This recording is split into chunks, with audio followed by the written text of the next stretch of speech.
Facebook buka aja tadi. Udah.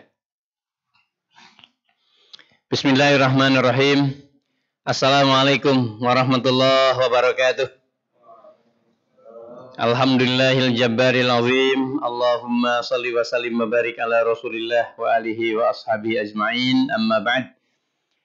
Alhamdulillah bapak-bapak, ibu-ibu, jamaah Masjid Baitul Karim yang kami hormati, dan lebih khusus lagi, bahkan lebih besar lagi kekhususannya kepada teman-teman yang beberapa saat yang lalu sudah menunggu dari Maumere, Masya Allah. Kemudian juga dari Parepare, Masya Allah, juga sudah hadir. Kemudian dari Jawa Tengah, dari Bojonegoro, Masya Allah. Berlanjut terus, insya Allah beberapa saat lagi kita akan dihimpun oleh jaringan mata rantai yang tidak terputus. Oleh karenanya, ibu-ibu silahkan untuk memegang Quran semua. Termasuk yang di Parepare tadi, di Bojonegoro, di Jawa Timur, di Maumere, kemudian di Pontianak. Bukan Pontianak, ini mana ini? Disilahkan semuanya pegang Quran. Biar jaringan ini terasa didekatkan oleh kekuatan ruh Al-Quran. Tidak mengada-ada dan bukan retorika. Siapa yang pagi ini memegang Al-Quran dan bersama-sama untuk mengikuti tahsin Al-Quran yang akan dilanjutkan oleh tadabbur yang sangat tajam. Karena kepekaan kita memang menjelang bulan Ramadan ini geliat untuk mengejar rumah-rumah cahaya, untuk mengejar VVIP-nya Al-Quran. Ya, silakan ibu-ibu sudah pegang Quran semua ya. Juga teman-teman, Masya Allah, dari Insya Allah silakan dibuka surat At-Tahrim. Surat At-Tahrim ayat yang ke-6. Ayat yang ke-6. Insya Allah ini penting dan kesempatan yang Allah karuniakan kepada kita. Wah ini tidak ada darinya ini. Pak Nur Alif, disilahkan. Kok ini sudah? Masya Allah.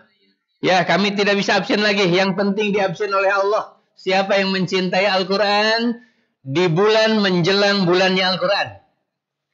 Kita akan panaskan jiwa kita akan hangatkan ruh kita. Termasuk ibu-ibu yang di belakang ini.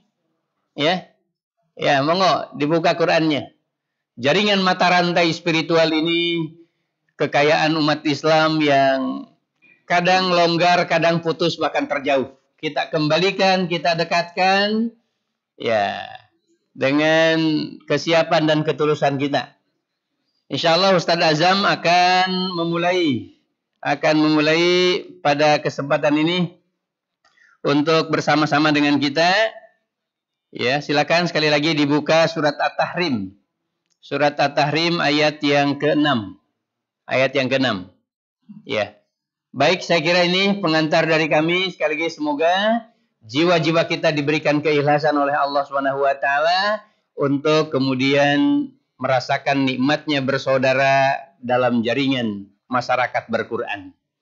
Terima kasih. Hadanallahu wa yakum ajmain. Wassalamualaikum warahmatullahi wabarakatuh.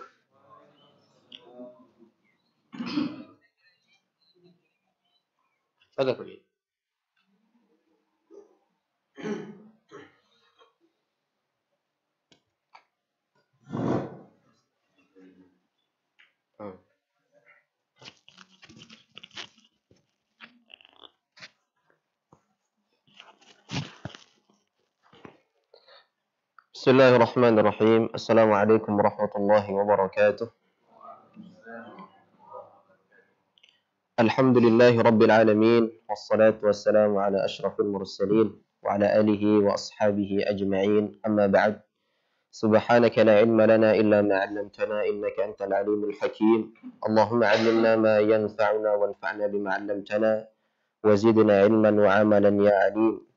اللهم يا معلم آدم علمنا ويفهم سليمان فهمنا ويموت لقمان الحكمة آتنا الحكمة وفصل الخطاب آمين يا رب العالمين. رب اشرح لي صدري ويسر لي أمري واحلل عقدة من لساني يفقه قولي. Bapak Ibu kaum muslimin muslimat rahimani wa rahimakumullah. Insyaallah di kesempatan yang penuh dengan keberkahan ini kita akan membaca tahsin dan terjemah lafziyah daripada surah At-Tahrim, surah At-Tahrim ayat 6. Ya. Silakan dibuka Bapak Ibu, surah At-Tahrim ayat ke-6. Yang insyaallah nanti akan dilanjutkan dengan tadabbur daripada Ustaz Tasrif Amin. Baik. Pertama kami baca terlebih dahulu. Silakan Bapak Ibu mengikuti bacaan kami. A'udzu billahi minasy syaithanir rajim. A'udzu billahi minasy syaithanir rajim. يا أيها الذين آمنوا قوا أنفسكم وأهليكم نارا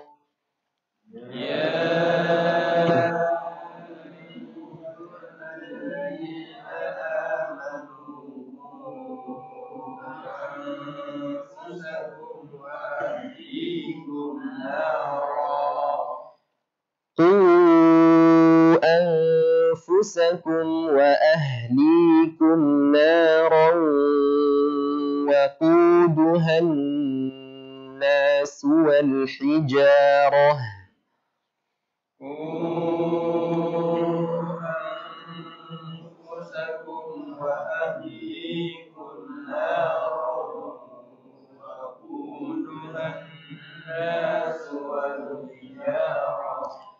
عليها ملائكة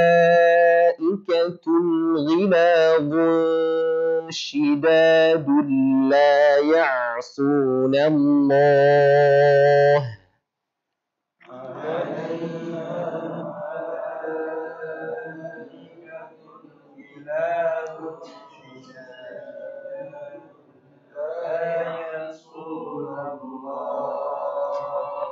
لا يعصون الله ما أمرهم ويفعلون ما يؤمرون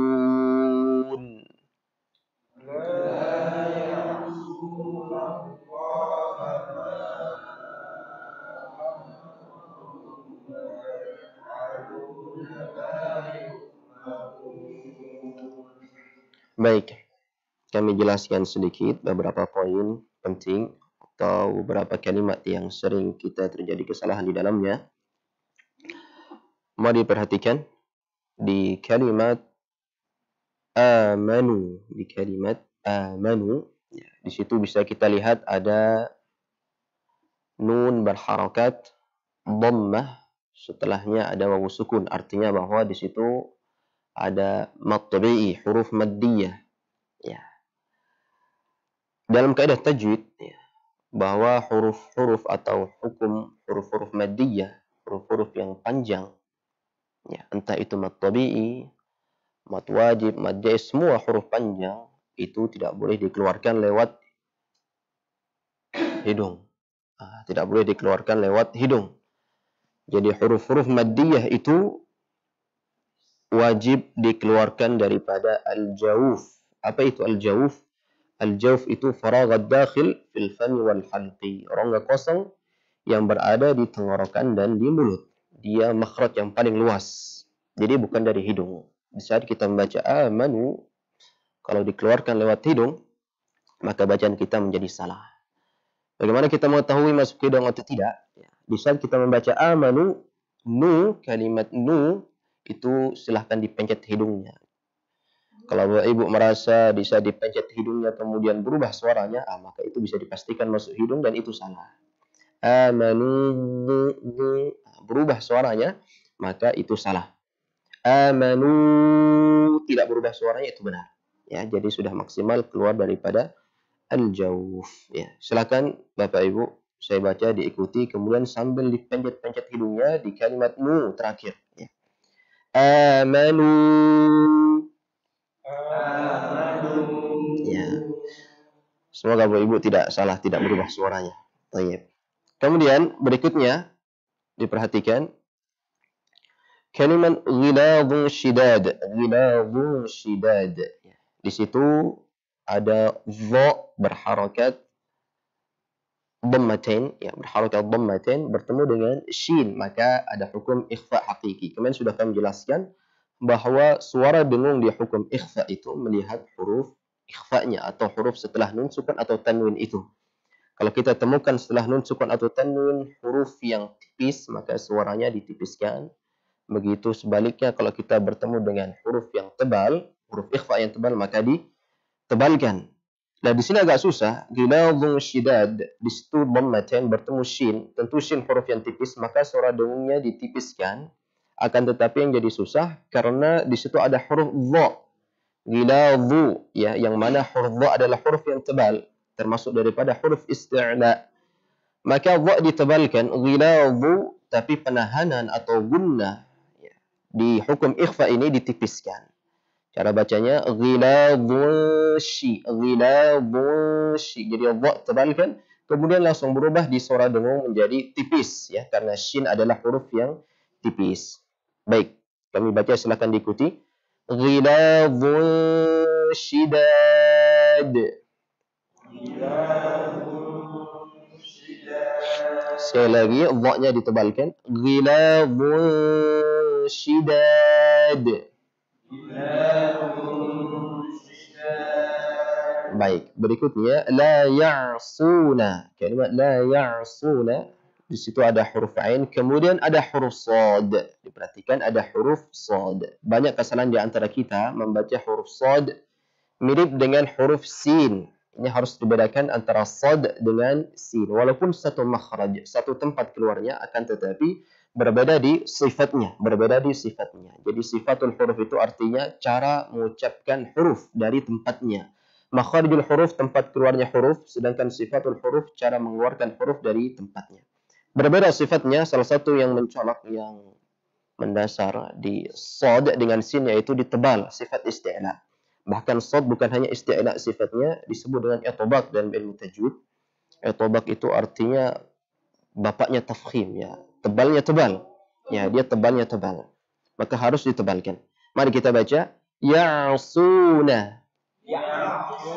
Jadi bukan ya'su, tapi ya'su, su, tebalkan, ya, pengucapan huruf shad. Dan shad keluar dari mana? Keluar dari was-safiru mustakin min huwa min fawqis thanaya sufla. Dia memiliki sifat safir namanya, keluar dari bagian atas gigi seri bawah bertemu dengan ujung lidah kita. Ujung lidah bertemu dengan bagian atas gigi seri bawah. Keluar huruf shad di sana dan harus ditebalkan. Sekali lagi kita baca la ya'suna. Baik. Berikutnya kami bacakan terjemah lafziyah. Bapak, Ibu, kaum muslimin muslimat, silakan memperhatikan. Ya ayyuha, wahai allazina, orang-orang yang amanu, mereka beriman,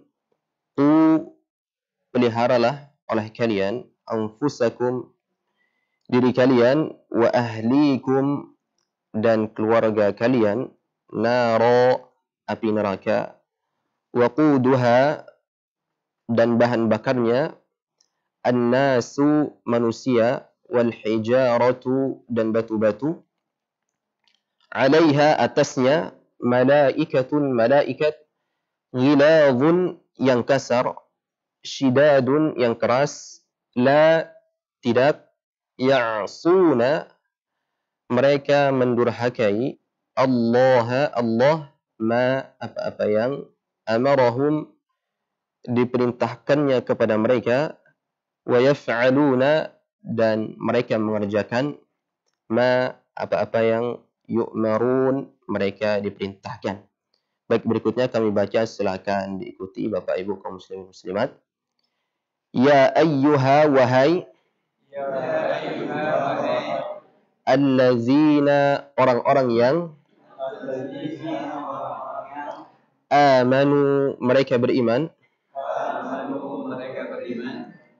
peliharalah oleh kalian,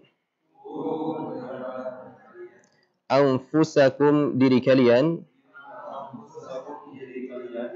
wa ahlikum dan keluarga kalian naro api neraka wa quduha dan bahan bakarnya annasu manusia wal hijaratu dan batu-batu alaiha atasnya malaikatun malaikat ghiladun yang kasar syidadun yang keras la tidak ya'suna mereka mendurhakai Allah ma apa-apa yang amarahum diperintahkannya kepada mereka wa yaf'aluna dan mereka mengerjakan ma apa-apa yang yu'marun mereka diperintahkan.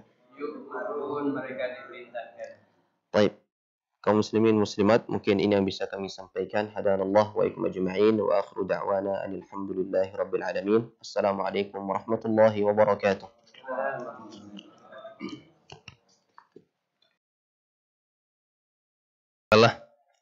Alhamdulillahi rabbil alamin.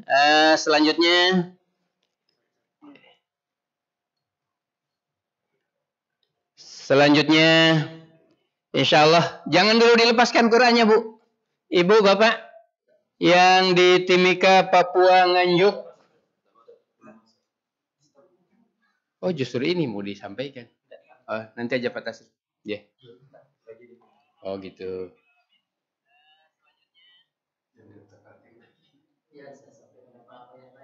Ya. Dan mau ini. Dah 100-an lebih. Yang ini.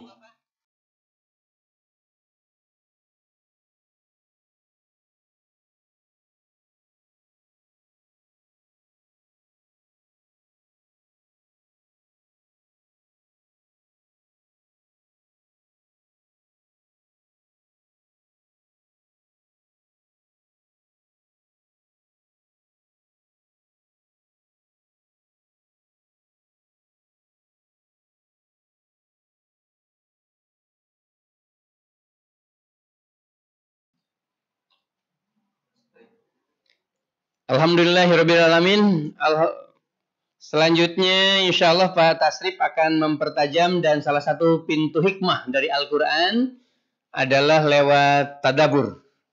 Tentu saja kepada ibu-ibu bapak jangan dulu dilepaskan Qurannya.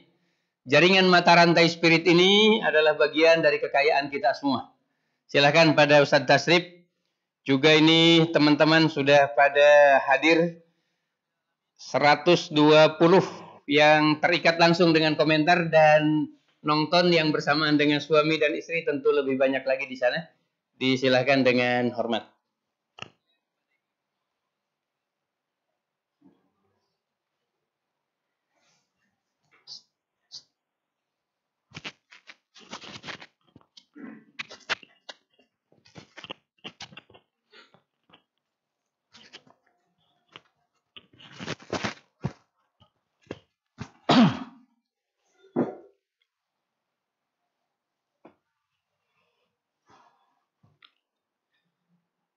Assalamualaikum warahmatullahi wabarakatuh. Alhamdulillahi rabbil alamin. Alladzi anzala sakinata fi qulubil mu'minin liyazdadu imanan ma'a imanihim. Asyhadu an la ilaha illallah wahdahu la syarika lah. Wa asyhadu anna Muhammadan abduhu wa rasuluhu la nabiyya ba'dah. الذي بلغ الرسالة وأدى الأمانة ونصح الأمة فقال تعالى في كتابه الكريم أعوذ بالله من الشيطان الرجيم يا أيها الذين آمنوا قوا أنفسكم وأهليكم نارا وقودها الناس والحجارة وقال شهر رمضان الذي أنزل فيه القرآن هدى للناس وبينات من الهدى والفرقان. Bapak, Ibu-ibu, hadirin wal hadirat yang dirahmati Allah Subhanahu wa taala. Alhamdulillah kita bersyukur kepada Allah Subhanahu wa taala atas perkenannya pagi hari ini kita bisa bersuah, bermuajahah mesti hanya melalui fasilitas online. Semoga pertemuan ini tetap memberi energi silaturahim, energi dakwah untuk membangun peradaban Islam kepada khususnya teman-teman yang ada di pelosok sana. Pertemuan ini adalah pertemuan yang sangat berharga, silaturahim yang sangat berharga. Semoga memberikan spirit dan motivasi dan membangun energi bersama untuk tetap hadir dalam bagian proses membangun peradaban Islam. Bapak Ibu yang dirahmati Allah Subhanahu wa taala, kita berada dalam suasana yang tidak biasanya menyambut bulan suci Ramadan. Kalau kita maknai ini adalah ujian, ya, dan itu adalah ujian dari Allah Subhanahu wa taala, insya Allah ada hikmah di balik ujian ini. Dan dalam ujian itu ada problem yang hadir, insya Allah juga Allah akan menurunkan solusinya.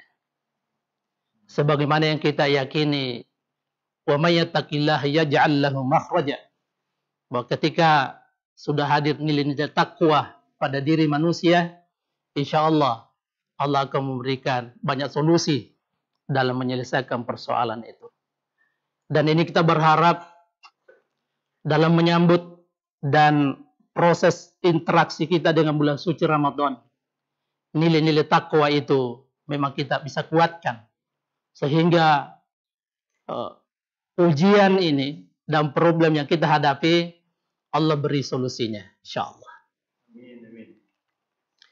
Bapak Ibu yang kami hormati, dalam proses membangun peradaban Islam ada beberapa hal yang terintegrasi, dan ini sudah kita jalani bersama. Ada namanya suhbatul bait, ada fungsi-fungsi rumah tangga. Suhbatul hayy, ada interaksi lingkungan masyarakat. Ada masjid dan juga ada madrasah.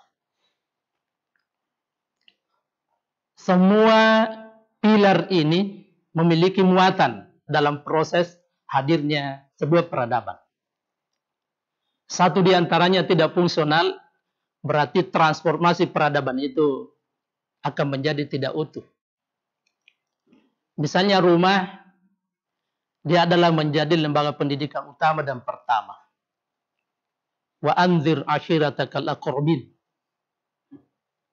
Berilah dakwah, bangunlah transformasi di rumah dan keluarga. Kemudian di masyarakat ada transformasi sosial. Rasulullah Shallallahu Alaihi Wasallam mengajarkan dan memberikan arahan dalam bangunan sosial, ar-rajulu ala dini khalilihi falyanzur ahdukum man yukhalil, bahwa interaksi sosial itu mempengaruhi karakter seseorang. Ketika kita bergaul dengan orang baik, kita menjadi baik. Bahkan pada hadis ini, agama seseorang itu tergantung siapa temannya, siapa sahabatnya. Falyanzur ahadukum man yukhalil, maka hendaklah kalian melihat siapa teman dan sahabatnya itu. Ini transformasi sosial. Kemudian suhbatul masjid. Ini lebih memiliki muatan yang lebih tinggi lagi dalam proses membangun kepemimpinan. La masjidun ussisa bunyana ala taqwa. Masjid itu hadir sebagai sebuah lembaga takwa, sebagai sebuah fasilitas untuk menghadirkan nilai-nilai ketakwaan. Bahkan pada ayat yang lain, innama ya'muru masajidallah, bahwa salah satu tanda keimanan seseorang ketika dia sudah berinteraksi dengan masjid. Bahkan begitu urgennya yang namanya masjid.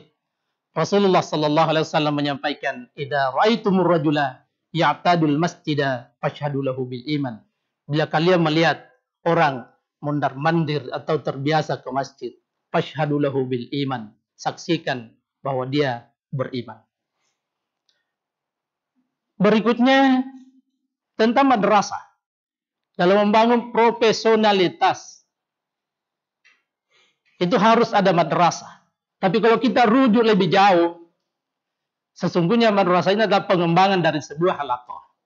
Maka kita bisa mengambil mabda halaqah ini dengan salah satu ayat dalam Al-Quran.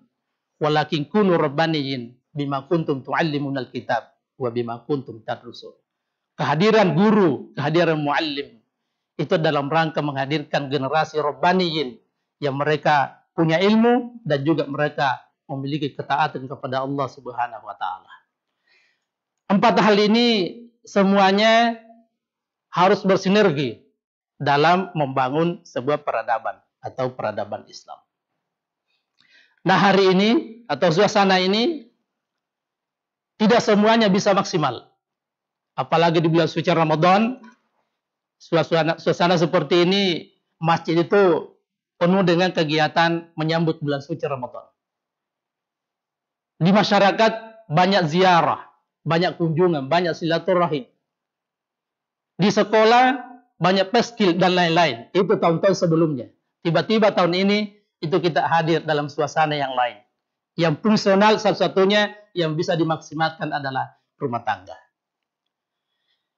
Bapak Ibu yang saya hormati, ada makna lain.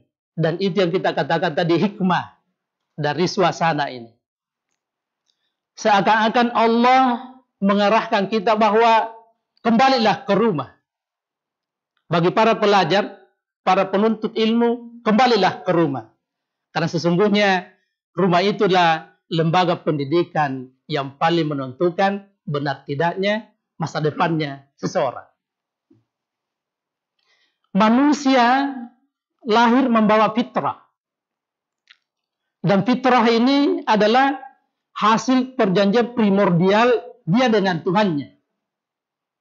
Ketika ruh akan ditiupkan ke dalam jasad manusia, Allah bertanya kepada ruh itu, "Alastu birabbikum?" Akukah ini Tuhanmu, wahai ruh? Semua ruh yang akan lahir, manusia lahir menjawab, qalu bala syahidna. Mulai Nabi Adam sampai manusia terakhir, jawabannya sama. Qalu bala syahidna. Benar, kami bersaksi. Pada saat itulah manusia bersaksi bahwa Tuhannya adalah Allah Subhanahu wa taala. Itulah yang dikatakan dengan fitrah, perjanjian primordial. Ketika manusia lahir, dia lahir dengan fitrah ini. Tidak membedakan dia apakah orang tuanya Kristiani, orang tuanya Yahudi, orang tuanya Konghucu, orang tuanya Tolautan, orang tuanya Muslim, tidak berbeda dari lahirnya bayi ini. Makanya Nabi Sallallahu Alaihi Wasallam dalam kajian-kajian pendidikan, hadis ini sangat masyhur. Kullu mauludin yuladu 'alal fitrah. Setiap anak yang lahirnya fitrah suci. Itu tadi membawa perjanjian primordial dengan Tuhannya. Nah, kapan berubah dan siapa yang melakukan perubahan arah anak ini sehingga ada yang kafir, ada ingkar, ada munafik dan seterusnya. Langsung Rasul menjawab, "Fa'abawahu," kedua orang tuanya lah, "yuhawwidanihi, yunafsiranihi, yumajjisanihi." Kedua orang tuanya lah yang membuat anak ini menjadi Yahudi, menjadi Nasrani, dan menjadi Majusi. Persoalannya di sini. Nah, sehingga saya melihat bahwa kembalinya kita ke rumah yang saat ini lockdown atau study from home, itu adalah kembali ke sekolah yang asli untuk memelihara fitrah manusia. Kan sesungguhnya pertanggungjawaban ini tidak bisa diserahkan kepada tetangga. tidak bisa diserahkan kepada pemimpin, dan juga tidak bisa sepenuhnya diserahkan kepada guru yang ada di sekolah. Maka jumpalah kita dengan ayat tadi itu. Ya ayyuhalladzina amanu qu anfusakum wa ahlikum nar. Menurut saya ayat ini luar biasa nilainya dalam proses membangun peradaban Islam. Karena sesungguhnya peradaban itu memang harus dimulai dari rumah tangga dan dalam proses memelihara fitrah manusia yang ada di rumah itu. Ya ayyuhalladzina amanu, wahai orang beriman, ku jagalah dirimu dan keluargamu dari api neraka. Ketika sahabat bertanya kepada Rasulullah sallallahu alaihi wasallam, apa hak kedua orang tua kepada anaknya? Rasulullah menjawab, huma jannatuka wa naruka. Keduanya adalah surgamu dan di situ juga bisa menjadi nerakamu. Karena orang tua itulah yang menuntun perjalanan anaknya menuju surga, keridhaan Allah Subhanahu wa taala. Inilah menurut saya hikmah.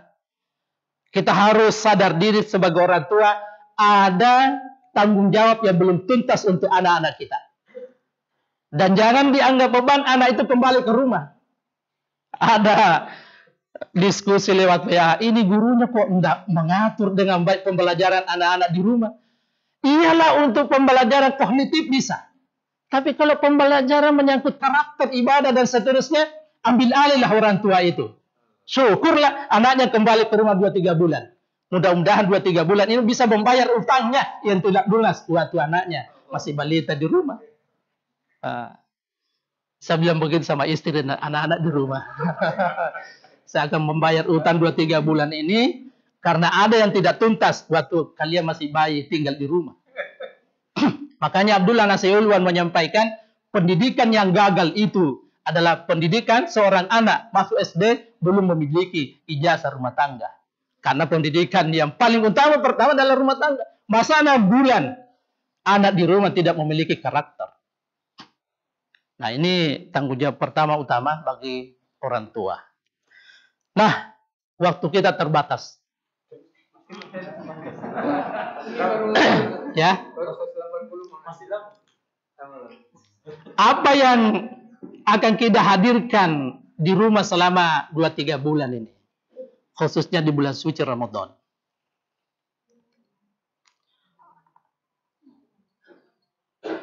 Kita tentu berangkat dari ayat.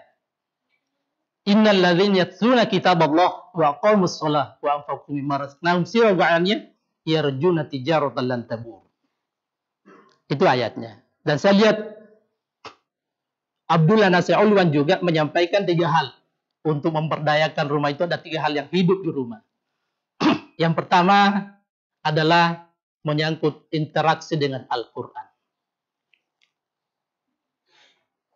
Ya harus saya menyampaikan kepada ya kawan-kawan dan juga kemarin ketika khutbah Jumat di Depok, perlu ada desain baru rumah kita pada suasana ini. Tentu saja desain yang pertama adalah mengquranisir rumah. Bagaimana suasana rumah ini menjadi rumah Qurani. Bagaimana rumah ini menjadi sebuah miniatur peradaban Islam. Yang pertama memang hidup Quran. Ada 3 nilai yang kita ingin dapatkan di bulan suci Ramadan dari Al-Quran. Pertama adalah membangun pola pikir, membangun persepsi tentang benar atau salah. Orang ya dalam proses pencarian selama beratus-ratus tahun tidak menemukan kebenaran yang hakiki. Karena hanya menggunakan akal dan rasionya, akal dan indrahnya. Mereka membaca, menemukan kebenaran lewat indra dan akalnya. Tapi kemudian begitu turun ayat pertama, memang Allah Subhanahu wa taala minta untuk memberdayakan akal dan indra. Iqra itu adalah proses pemberdayaan akal dan indra. Tapi kebenaran itu sendiri bukan di akal dan indra, tapi dia adalah bismi rabbikal ladzi khalaq. Ketika pembacaan itu dilandaskan kepada nama Allah atau dalam wahyu yang diturunkan oleh Allah Subhanahu wa taala. Itu baru benar. Makanya orang membaca, orang belajar, orang melakukan proses keilmuan tapi kemudian tidak melandaskan prosesnya kepada bismi rabbik, tidak akan mendapatkan kebenaran yang hakiki. Ayat pertama turun, luar biasa nilainya ayat ini. Kalau dalam kajian peradaban, inilah sesungguhnya ayat-ayat yang bersifat epistemologi. Epistemologi maksudnya akal indera mencari kebenaran, tapi kebenaran itu adalah didudukan kepada nilai yang diturunkan Allah Subhanahu wa taala. Kalau di sana kebenarannya pada materi, kalau kita kebenarannya sesuai dengan apa yang dituntunkan oleh Allah Subhanahu wa taala. Mari kita lihat ayat-ayat dalam Al-Qur'an. Misalnya Allah meminta kita memperhatikan unta. Kemudian langit, kemudian gunung, kemudian bumi yang dihamparkan. Itu menakjubkan. Afala yanzuruna ilal ibli kaifa khuliqat wa ila samai kaifa rufi'at wa ilal jibali kaifa nusibat wa ilal ardi kaifa sutihat. Ayat ini ayat epistemologis. Disuruh memperhatikan unta, memang unta itu luar biasa nilai yang dihadirkan. Langit, ini kita baru satu langit nih, namanya galaksi Bima Sakti. Kita belum bisa melihat langit-langit yang lain. Tapi itu juga sudah menakjubkan bagi kita. Gunung yang dipancangkan, bumi yang dihamparkan. Tapi kemudian dengan ayat ini Allah bertanya, "Afala yanzuruna ilal ibli kaifa khuliqat?" Jangan kamu takjub kepada untahnya, langitnya, gunungnya, buminya, tapi takjublah kepada yang menciptakannya. Di situ kaifah, siapa yang menciptakannya, bagaimana proses menciptakannya. Ayat pertama turun, Allah mau mendudukkan bahwa kebenaran itu di saya, bukan di alam dan apa yang saya ciptakan. Ada kebenaran di situ ketika Allah memberikan kebenaran dan nilai kebenaran pada ciptaannya. Ini luar biasa, menurut saya. Mari kita merenung, melakukan kontemplasi, melakukan pengajian-pengajian di bulan Ramadan ini, sampai kemudian kita menemukan yang namanya kebenaran itu. Maka kemudian dalam Al-Quran kita dituntun oleh Allah SWT, Innahu la Qur'anun karim, fi kitabim maknun, la yamassuhu illal mutahharun. Al-Quran itu di tempat yang sangat agung, di tempat yang mulia, Allah turunkan ke bumi untuk menjadi petunjuk. Tapi turun dia dengan syarat, la yamassuhu illal mutahharun. Ketika tempat turunnya itu sudah memenuhi syarat sesuai dengan nilai yang dikandung Al-Quran itu. Maka proses turun Al-Quran ini tidak main-main. Dia harus mencapai akumulasi nilai dari perjalanan Nabi 40 tahun. Dia yatim piatu, menggembala, berniaga, ikut perang. Kemudian berkhadijah, berbuah khira. Nilai kumulatif dari proses 40 tahun ini adalah ma'ana biqori. Dalam proses pencarian kita, manusia harus sampai kepada tingkat ma'ana biqori. Saya tidak tahu dan saya tidak mampu. Kita hadapkan diri kita kepada Allah, memang tidak mampu dan tidak tahu. Begitu insya Allah, otomatis wahyu akan turun kepada diri kita. Begitu prosesnya. Tidak sama dengan proses epistemologi barat, yang harus uji IQ-nya dulu, uji bakat minatnya. Kalau tidak memenuhi syarat, tidak jadi lanjut studi. Kalau Islam tidak ada syarat seperti itu. Dia harus mampu memenuhi ma'ana biqori. Inilah yang harus kita capai pertama dengan interaksi Al-Quran. Sampai kepada tingkat memang yang hebat adalah Allah Subhanahu wa taala. Yang punya ilmu adalah Allah Subhanahu wa taala. Yang kedua dari Al-Quran ini adalah nilai-nilai spiritual. Wa kadzalika uhaina ilaika ruham min amrina ma kunta tadrimal kitab walal iman. Al-Quran Allah turunkan ini adalah sebagai wahyu yang memiliki ruh, memiliki kekuatan.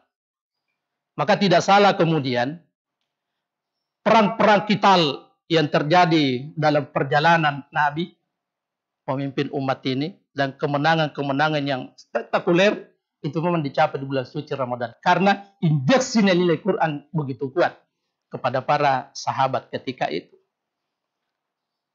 Imam Syafi'i, saya baca sejarahnya, dia mengkhatamkan 60 kali Al-Quran di bulan suci Ramadan. Berarti dia khatam 2 kali dalam 1 hari. Kita mungkin ada yang 3 kali, 4 kali, dan seterusnya. Insya Allah makin banyak, makin tinggi nilai spiritualnya. Tapi kita berharap ada nilai lain juga yang kita dapatkan dari proses interaksi itu. Kalau tadi yang pertama membangun pola pikir, yang kedua adalah membangun kekuatan spiritual. Kita berharap dari interaksi Quran itu kita mendapatkan tuntunan-tuntunan berupa ilmu pengetahuan.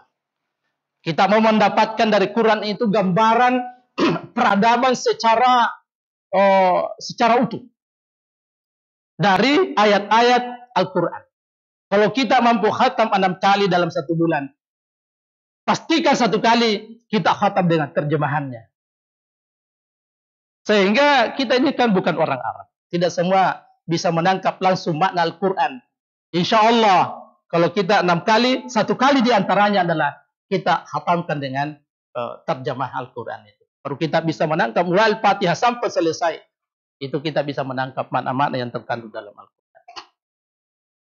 Itu tentang Quran di bulan suci Ramadan. Yang kedua, ibadah.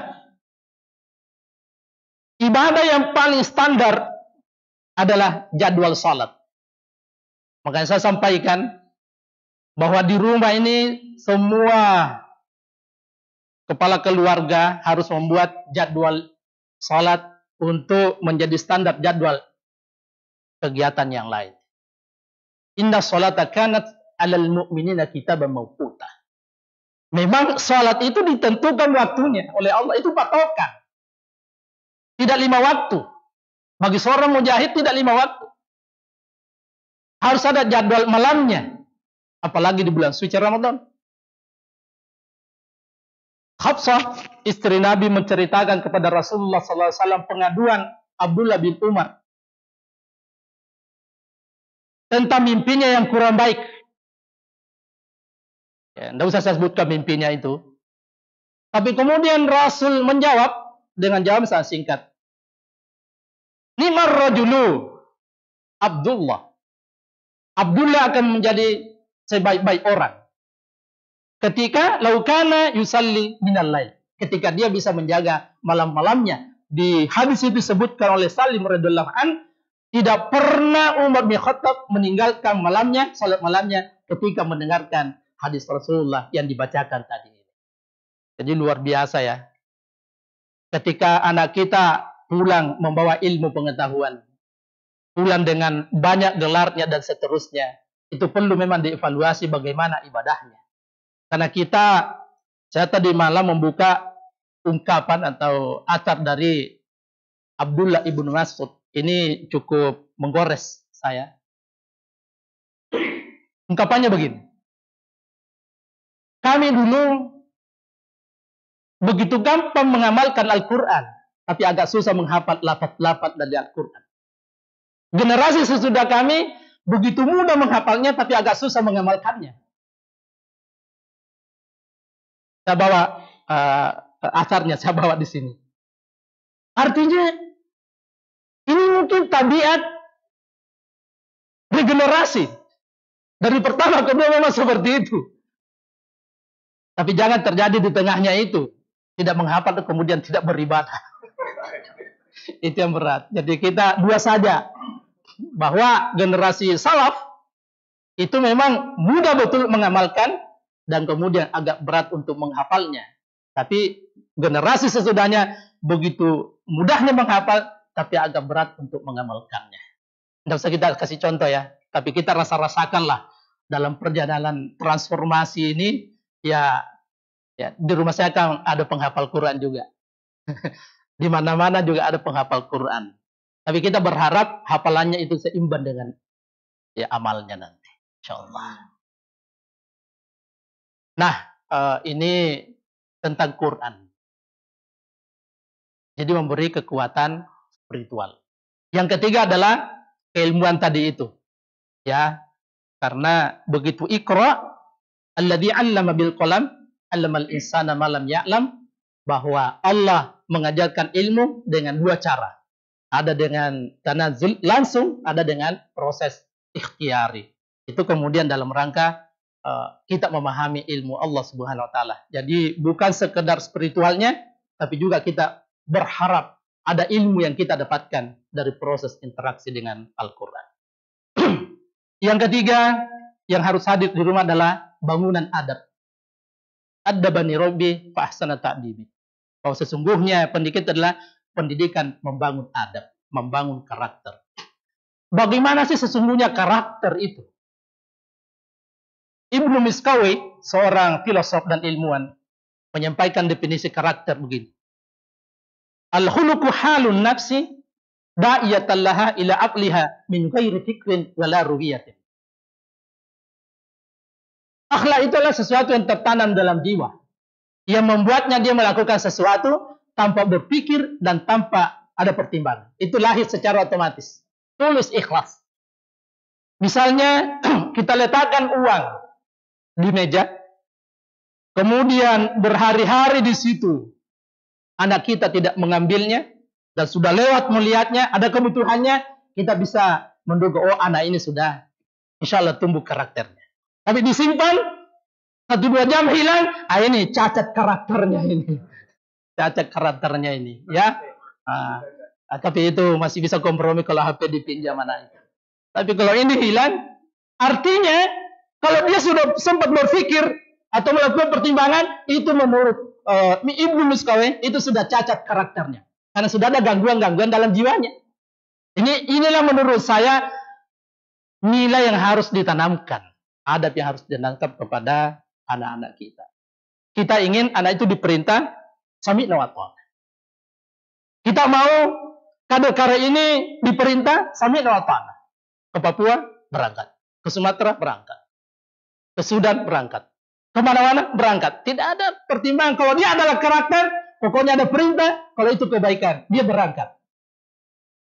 Min ghairi fikrin wala ruwiyatin. Inilah yang dimiliki as-sabiqun al-awwalun. Karakternya luar biasa. Nah, bagaimana bisa mendapatkan karakter seperti ini? Ada 3 yang harus menyatu pada orang tua. Dan kalau di sekolah itu kita mengenal ada 3 elemen dalam proses transformasi keilmuan atau peradaban. Ada materi, ada metode, dan ada ruhnya. At-tariqatu ahamu minal maddah. Metode itu kadang lebih berpengaruh daripada materinya. Al-mudarris wahamu minat tariqah. Tapi kehadiran guru yang hebat itu lebih berpengaruh daripada sekedar metodologi. Tapi yang ketiga, ruhul mudarrisi ahamu min kulli syai'. Ruhnya guru, ruhnya orang tua itu lebih berpengaruh dari semua yang ada. Bagaimana gambaran ruh itu? Dalam proses pendidikan ada 3. Dia adalah cinta, kemudian lahir keteladanan, dan di sana ada doa. Itulah ruhnya guru.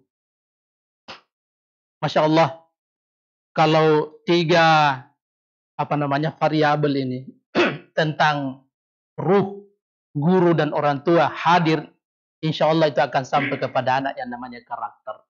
Cinta. Kenapa cinta? Orang tua kepada anaknya, guru kepada muridnya. Karena sesungguhnya dia diamanahkan tadi, ku anfusakum wa ahlikum nar, untuk mengantar dia ke surga. Itu cinta di situ tidak tertandingi. Karena dia adalah nilainya luar biasa.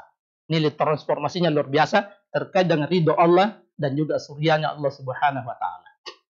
Yang berikutnya adalah keteladanan. Ada pepatah Arab bilang begini. Bagaimana bisa bayangannya lurus kalau bendanya memang bengkok? Bagaimana ada bayangan lurus dari barang yang tidak lurus? Artinya pembangunan karakter itu perlu keteladanan. Di kita ada peribahasa, buah jatuh tidak jauh dari pohonnya. Tapi itu sudah diplesetkan banyak orang. Ya bisa jauh kalau dibawa kelelawar. Bisa jauh kalau tempatnya terjal. Ya, artinya ada pihak-pihak lain yang memberikan 3 poin dari proses pembangunan karakter. Saya bilang kalau tidak sepenuhnya bisa didapatkan lewat orang tua, itulah fungsinya sekolah. Tapi tidak sepenuhnya sekolah bisa mengambil alih dari tanggung jawab itu. Jadi ini keteladanan. Dan yang ketiga adalah doa. Bayangkan doa untuk melahirkan anak itu tidak main-main. Wa ja'alna lil muttaqina imama. Kita ini didesain oleh Allah untuk menjadi pemimpin, tapi bukan pemimpin sembarangan. Pemimpin bagi orang-orang yang bertakwa. Berarti istri anak di rumah itu harus menjadi orang yang bertakwa. Karena kita diamanahkan oleh Allah untuk menjadi pemimpin orang-orang bertakwa. Baik skala rumah tangga maupun skala yang lebih luas, skala yang lebih tinggi menyangkut negara. Tidak bisa melahirkan anak dan umat ini menjadi baik ketika tidak ada keteladanan dan doa di sini. Jadi saya mengangkat tentang hal ini, dan ini yang terakhir dan pertemuan kita. Wa idh ibtala Ibrahim rabbuhu bikalimatin fatammahun. Qala inni ja'ilukin nasi imama. Qala min dzurriyyati. Qala la yanalu ahdi dzalimin.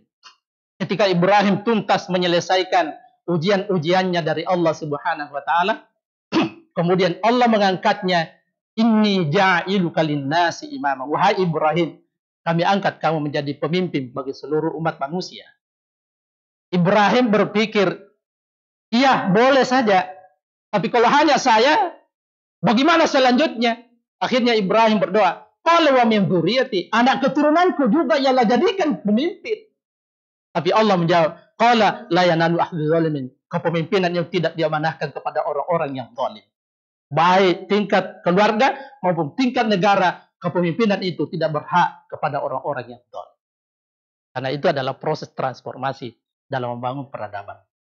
Demikian barangkali yang bisa kita tadabur pada pagi hari ini. Semoga Allah memberikan bimbingan, petunjuknya, dan kekuatan untuk menjalani bulan suci Ramadan. Hadanallah wa iyyakum majma'in. Astagfirullahal azim. Assalamualaikum warahmatullahi wabarakatuh.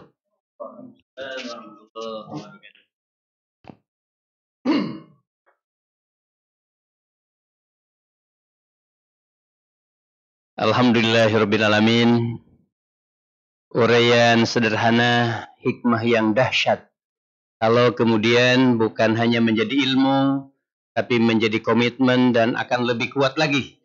Kalau ilmu, komitmen, dan menjadi keyakinan, kemudian kita jelmakan apa yang tersampaikan tadi pada bulan-bulan keagungan, kemuliaan, dan kesucian dari Allah Subhanahu wa Ta'ala. Tidak ada alasan. Apapun yang terjadi dengan ujian yang ada pada kita semuanya, bahkan Indonesia, bahkan dunia, Ramadan harus bergembira. Dan Allah telah menyiapkan untuk menggembirakan kita. Ramadan telah disiapkan dengan ampunannya. Untuk itu kepada Ustadz Tasrif dan kepada kita semua yang setia menyatakan kekaderannya, tentu ini salah satunya lewat kehadiran forum-forum yang seperti ini. Mudah-mudahan menjadi jaringan spirit Quran yang kemudian pada akhirnya Allah meneguhkan lembaga kita dan juga lembaga-lembaga yang berkomitmen untuk mengangkat derajat keagungan sekaligus kejayaan umat ini. Untuk itu mari kita akhiri bersama majelis yang mulia ini dengan memohon kepada Ustaz Zikrullah mengakhirinya dengan doa jelang-jelang bulan Ramadan ini. Kepadanya dengan hormat disilahkan.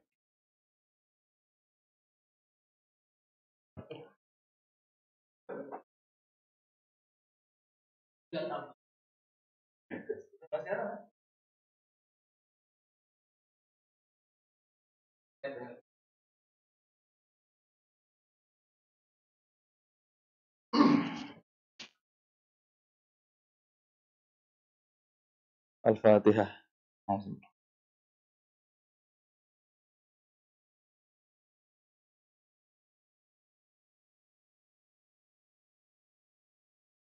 Ya.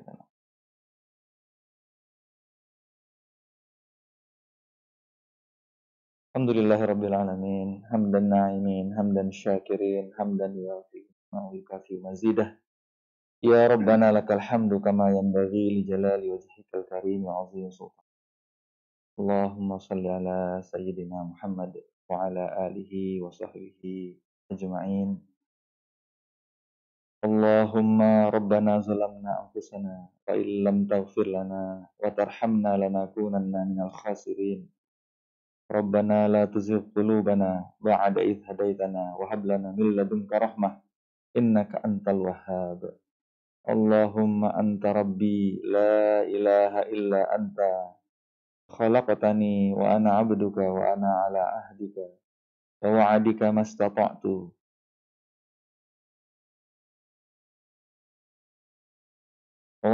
استطعت أعوذ بك من شر ما صنعت أبوء لك بنعمتك علي وأبوء بذنبي فاغفر لي فإنه لا يغفر الذنوب إلا أنت. اللهم أرنا الحق حقا وارزقنا اتباعه وأرنا الباطل باطلا وارزقنا اجتنابه.